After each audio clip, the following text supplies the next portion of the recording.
Hey folks, this is Vince with Dad's Gaming Addiction, and today we're going to quickly check out The Feds. This game supports 2 to 4 players. It's for ages 14 and up, and the average playtime is 30 to 45 minutes. So this is not going to be a full rules teach. This is just a quick unboxing / overview video so you can kind of see what you're getting and what the game is about. So this is a competitive game where players will be fighting for control over various locations in order to win these meeples. Players play as feds, and they're trying to capture criminals. Each player is going to get a deck of unique cards. So each player, one player will get the red deck, one player get the blue deck, and so on. And then each player also gets one of these headquarters, and on the reverse side is the color. So this is for the blue player, and so on. This is for endgame scoring, which I'll get into in a little bit. But each player will have one of these in front of them, and you can actually see the steps of the round right here. There's also 4 locations listed, which match the 4 locations here. At the beginning of the game, you're going to put 8 criminal meeples randomly onto these locations. And again, each player is going to get a deck of cards in one of these. Someone is going to be assigned the first player badge, and this is the first player for the start of the game. There's also various locations in this game. You're going to choose one of these to include. The rest go back in the box. Now, there are certain tokens in the box. This die is only used, I think, at the Houston location.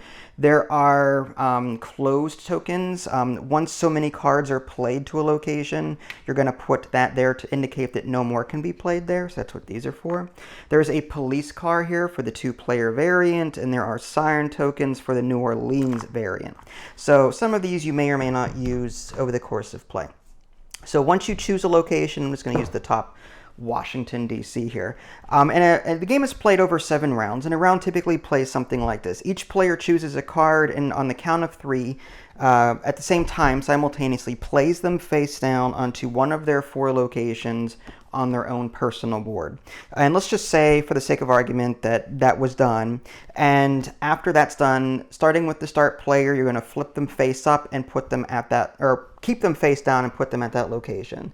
So let's say red was the start player and he picked the docks, so he moves the card from the docks here. And then let's say yellow picked the warehouse, so he puts that there. And green also picked the docks. Now this card is known as a mole for right now. It is face down. However, once another card enters its spot, it stays face down, but the card that was there gets played face up. And this goes off to the side and starts a row of cards.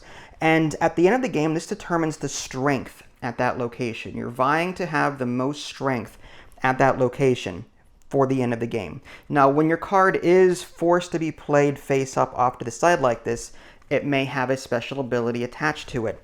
And that's where these locations come into play. Each location has different ways of handling these symbols. So depending on your chosen location, different abilities will mean, or different symbols will mean different things.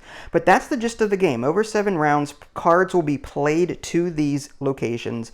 Cards will be forced off these locations off to the side, and at the end of the game, players will be scoring based on their strength. The player with the most strength at a location will pick one color meeple, or meeple of one color, take all of them, and then start putting them on their grid from left to right.